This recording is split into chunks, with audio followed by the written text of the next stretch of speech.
बिस्मिल्लाहिर्रहमानिर्रहीम। मैं हूं असफ खान। तमाम देखने सुनने वालों को मेरा सलाम। आज आपके साथ बात करेंगे कि वफाक में हुकूमत साजी जो है उस हवाले से 1.5 लाख जो है वो अब तक बरकरार क्यों है। पाकिस्तान पीपल पार्टी जो है वो क्यों इनकारी है कि वो वफाकी हुकूमत का हिस्सा नहीं बनना चाहती ही।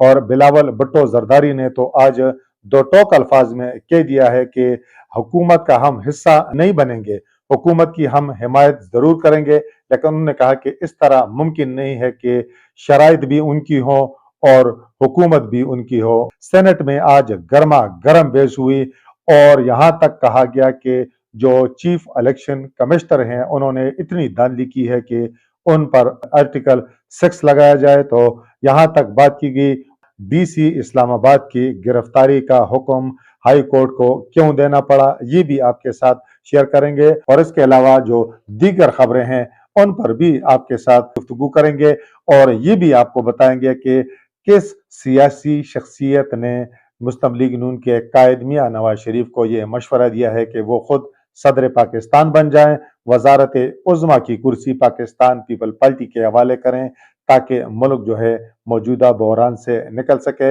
इन तमाम मौज़ूआत पर तफसीली गुफ्तगू से कबल हमारे उन तमाम दोस्तों से गुजारिश होगी कि जिन्होंने अब तक हमारे चैनल सब्सक्राइब नहीं किया कि हमारे चैनल को सब्सक्राइब भी करें, बेल आइकन का बटन भी दबाएं और इस वीडियो के हवाले से कमेंट्स बॉक्स में अपनी राय का इजहार जरूर करें। तो शुरुआत करेंगे वफाक में जो हुकूमत साजी है उसमें जो 1.5 लाख पैदा हुआ है, कई दिनों से 1.5 लाख है, अब तक बरकरार है।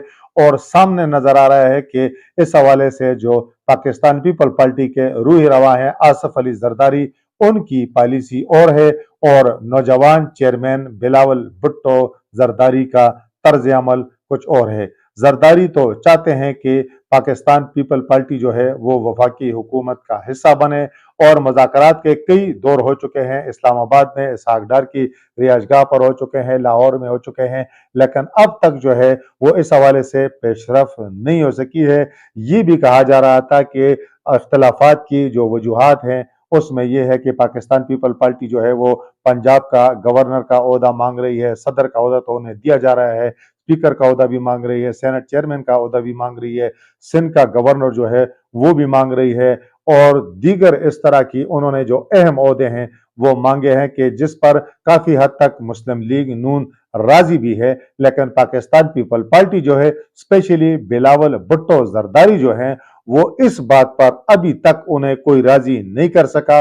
उनका एक ही जो शर्त उन्होंने लगाई हुई है, एक जो जिस बात पर वो डटे हुए हैं वो यही है कि पाकिस्तान पीपल पार्टी जो है वो वफाक में शरीक इख्तिदार नहीं होगी। उन्होंने कहा कि वो चाहते हैं कि शहबाज शरीफ वजीर आजम बने, पाकिस्तान पीपल पार्टी उसकी हिमायत जरूर करेगी, लेकिन पाकिस्तान पीपल पार्टी जो है वफाकी काबीना में शामिल नहीं होगी, वजारतें नहीं लेंगी। और ये उन्होंने अपने इस मौकफ की तजदीद आज उन्होंने फिर की सुप्रीम कोर्ट के बाहर मीडिया से गुफ्तगू में। उन्होंने ये भी साथ कहा कि ये कहा जा रहा है कि 1.5 लाख है और हुकूमत साजी ताखीर का शिकार हो रही है, तो उन्होंने कहा कि इसके जिम्मेदार हम नहीं हैं। उनका दो टोक अल्फाज में कहना था, उन्होंने यही कहा कि इसके जिम्मेदार वो लोग हैं जो हुकूमत बना रहे हैं। उनका इशारा मुस्लिम लीग नून की तरफ था। उन्होंने कहा कि ये नहीं हो सकता कि मुस्लिम लीग नून हुकूमत भी बनाए, वजारत उज़्मा का ओहदा भी संभाले और साथ साथ हमें अपनी शराइत भी पेश करे। उन्होंने कहा कि हम अगर पाकिस्तान मुस्लिम लीग नून का साथ देंगे तो अपनी शराइत पर अपनी मर्जी से उनका साथ देंगे, उनकी शराइत पर हम उनका साथ नहीं दे सकते। इस हवाले से उन्हें दिल बड़ा करना चाहिए। इस हवाले से अगर ताखीर है तो उनकी जानिब से है, हमारी तरफ से कोई ताखीर नहीं है। हमें पता है कि इससे मुल्क का नुकसान हो रहा है, लेकिन ताखीर हम नहीं कर रहे, ताखीर वो कर रहे हैं। अब ताखीर इनकी है या उनकी है, यकीनन पाकिस्तान पीपल पार्टी की कड़ी शराइत है, मानना जो है मुस्लिम लीग नून के लिए मुश्किल ही नहीं नामुमकिन है। बिलावल भुट्टो जरदारी ने इस मीडिया टॉक में एक और अहम बात भी की। उन्होंने कहा कि हम समझते हैं कि पाकिस्तान तहरीक इंसाफ जो है इस वक्त वफाक में सबसे बड़ी जमात है, लेकिन उन्होंने कहा कि ये अलमिया है कि वो किसी के साथ बैठने बात करने को तैयार नहीं है।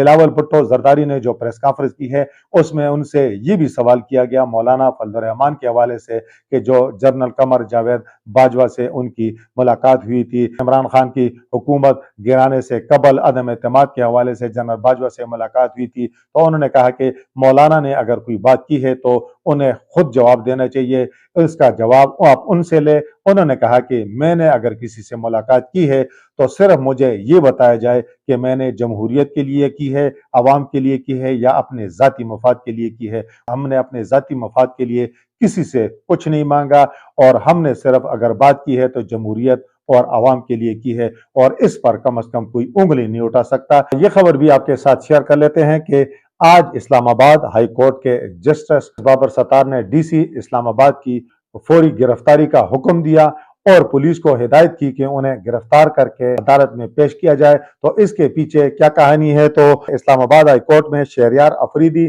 جو پاکستان تحریک انصاف کے اس وقت نو منتخب ایم این اے ہیں کوارٹ سے، اور شندانہ گلزار خان جو پشاور سے نو منتخب ایم این اے ہیں، اس دفعہ وہ الیکشن جیتنے میں کامیاب ہوئی ہیں، تو پچھلے دنوں ان کی غیر قانونی گرفتاریوں کے معاملے پر ڈی سی اسلام آباد عدالت میں پیش نہ ہوئے۔ عدالت نے ڈی سی اسلام آباد کی استثناء کی درخواست بھی مسترد کی اور چاروں صوبے کے آئی جیز کو حکم دیا کہ ڈی سی اسلام آباد جہاں ملے انہیں گرفتار کر کے عدالت میں پیش کیا جائے۔ ایس ایس پی آپریشنز ملک جمیل ظفر اور ایس پی فاروق بٹر وکلاء کے ساتھ اس عدالت میں پیش ہوئے، تاہم ڈپٹی کمشنر اسلام آباد عرفان نواز میمن عدالت کے سامنے آج کی پیشی میں بھی پیش نہ ہوئے، جس پر عدالت نے شدید برہمی کا اظہار کیا۔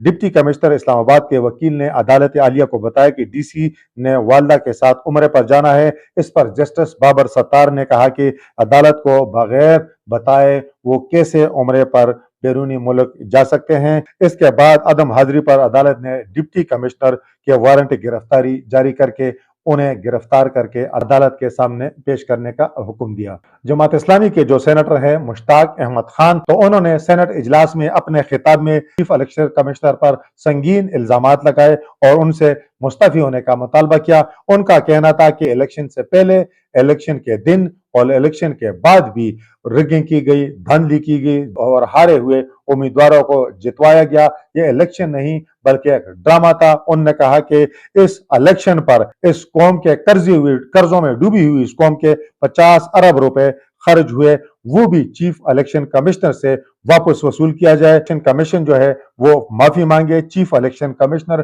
فوری مستعفی ہوں۔ انہوں نے کہا کہ ایک با اختیار عدالتی کمیشن قائم کیا جائے جو چاروں صوبوں پورے ملک میں فارم 45 کے حوالے سے شفاف تحقیقات کرے۔ ان کا کہنا تھا کہ گزشتہ 4 دنوں سے پاکستان میں ٹویٹر بند ہے، یہ اس لیے بند ہے کہ دھاندلی ہوئی ہے اور یہ لوگ اب خوفزدہ ہیں۔ پختونخوا ملی عوامی پارٹی کے سینیٹر شفیق ترین نے یہ الزام عائد کیا کہ بلوچستان میں 1.5 ارب روپے میں 3 نشستوں کا سودا کیا گیا۔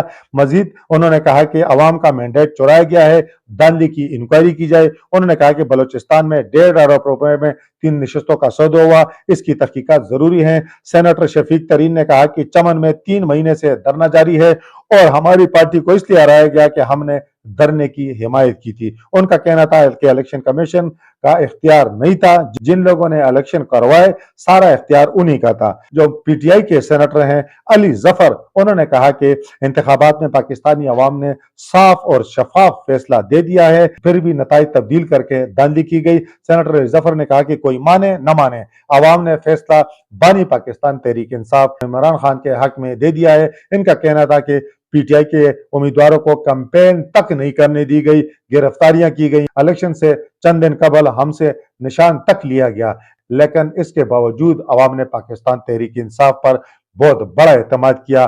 پاکستان مسلم لیگ نون سے جو تعلق رکھنے والے سینیٹر مشاہد حسین سید ہیں، تو انہوں نے جو باتیں کی، سینٹ میں جو خطاب کیا، جو گفتگو انہوں نے کی، وہ قابل غور ہے۔ انہوں نے مسلم لیگ نون کے یعنی اپنے قائد نواز شریف کو مشورہ دیا کہ وہ اس وقت صدر مملکت کا عہدہ خود سنبھالیں، آ کر پاکستان کی قیادت کریں، وزارت عظمیٰ کا عہدہ پاکستان پیپل پارٹی کو دیں۔ انہوں نے کہا کہ اگر مخلوط حکومت جو ہے دیگر جماعتیں اس میں شامل ہوں تاکہ پاکستان کو سیاسی اور معاشی بحرانوں سے نکالا جا سکے۔ پاکستان میں اس وقت جو بے چینی ہے، سیاسی بے چینی ہے، مہنگائی ہے، ان مسائل کا حل نکالا جا سکے، اور ساتھ انہوں نے اس خدشے کا اظہار کیا کہ اگر सियासतदान संजीदगी का मुजाहरा नहीं करेंगे, खुद हुकूमत नहीं बनाएंगे, तो फिर उन्होंने इस खदशे का इजहार किया कि फिर GHQ जो है उसे आकर हुकूमत बनानी पड़ेगी। आप समझ सकते हैं, उन्होंने उनको खतरात से आगाह किया। अब ये पाकिस्तान के सियासतदानों, सियासी जमातों के कायदीन पर मुनहसर है कि वो कब किस तरह की हुकूमत बनाते हैं, और हुकूमत जिस तरह भी बने वो आवाम को रिलीफ क्या देंगे। यकीनन हुकूमत बनाना कोई मसला नहीं है, इनका तो दर्द सर ये है कि किसको कौन सी वजारत मिलेगी। कौम का दर्द सर, कौम इस उम्मीद के साथ सब सियासी जमातों को देख रही है कि ये आवाम को क्या देंगे। और मैंने आपको जिस तरह पहले बताया कि इनके मुज़ाकरात में किसी जमात की जानिब से ये शर्त अभी तक सामने नहीं आई कि जी आप महंगाई कम करेंगे, पेट्रोल सस्ता करेंगे। पेट्रोल को छोड़ें, कम अज कम आटा, चीनी, दालें जो है वो आप सस्ती करेंगे, बिजली गैस के बिल जो हैं वो कम करेंगे। इस हवाले से कोई माशी इस्तेहकाम के लिए कुछ करेंगे तो हम गैर मशरूत साथ देंगे, हम वजारतें भी नहीं लेंगे, आप ये काम करें। नहीं, सब जो हैं वो इस चक्कर में हैं कि हमें क्या मिलेगा इस हुकूमत से, हमें क्या फ़ायदा होगा, हम किसको किस जगह जो है एडजस्ट करेंगे, कौन सा फ़ायदा हमें मिलेगा, हमारी पार्टी को क्या फ़ायदा मिलेगा। आवाम का फ़ायदा अभी तक हमें इन मुज़ाकरात में किसी जगह पर यह नज़र नहीं आया कि किसी जमात ने भी, छोटी जमातें हैं या बड़ी जमातें हैं, उनकी जानिब से ये कोई इस तरह का मुतालबा, इस तरह की कोई शर्त सामने आई हो कि जी आपने आवाम के लिए ये करना है, आवाम को ये रिलीफ देना है, तो हम जो है आपका साथ देने के लिए तैयार हैं, वरना साथ नहीं देंगे। सब इस चक्रों में है कि हमें हमारी पार्टी को कुछ मिलता है तो ठीक है, वरना हुकूमत भी बाढ़ में जाए, आवाम भी बाढ़ में जाए। अब देखते हैं कि इन मुज़ाकरात का नतीजा निकलता क्या है, कब हुकूमत बनती है, कैसी हुकूमत बनती है। मुज़ाकरात कामयाब होते हैं तो उसमें पीपल पार्टी को क्या मिलता है, नून को क्या मिलता है, MQM को क्या मिलता है, ये तो यकीनन सामने आएगा। लेकिन पाकिस्तानी अवाम को फौरी तौर पर क्या मिलता है, मुझे लगता नहीं है कि इन मुज़ाकरात में ऐसी कोई चीज़ शामिल है। खुदा करे कि ऐसी कोई बात सामने आ जाए, ऐसी कोई हौसला अफ़ज़ा बात सामने आ जाए आवाम के लिए भी कि जी इन मुज़ाकरात में हमने आवाम के लिए ये फैसला किया है और सियासी जमातों के लिए ये फैसला किया है, तो यकीन ये नौमुंतखब लोग वज़ीर मुशीर बनकर तो मुतमईन हो जाएंगे, लेकिन आवाम के लिए भी फौरी इत्मीनान के लिए इनके पास तसल्ली बख्श जवाब ज़रूर होना चाहिए।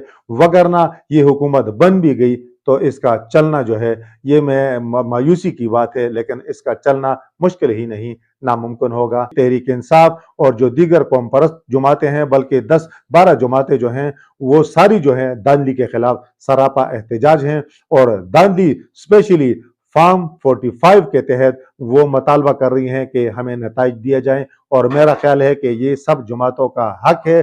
अगर फार्म 45 के तहत नताइज सामने आ गए तो बहुत सारे लोग जो इस वक्त पार्लियामेंट का हिस्सा बनने जा रहे हैं, हम उन्हें नौमुंतखब अरकानी असम्बली कह रहे हैं, शायद उनमें बहुत सौ को घर जाना पड़े। आखिर में आपके साथ ये खबर शेयर कर लेते हैं कि 23 फरवरी को पंजाब काबीना का अलविदाई इजलास जो है वो वज़ीर आला पंजाब मोहसिन नकवी ने तलब कर लिया है। इजलास में तमाम सूबाई वज़रा, chief secretary, inspector general police, chairman planning and development board, senior मेंबरान ऑफ रेवेन्यू और तमाम सेक्रेटरी जो हैं वो शरीक होंगे।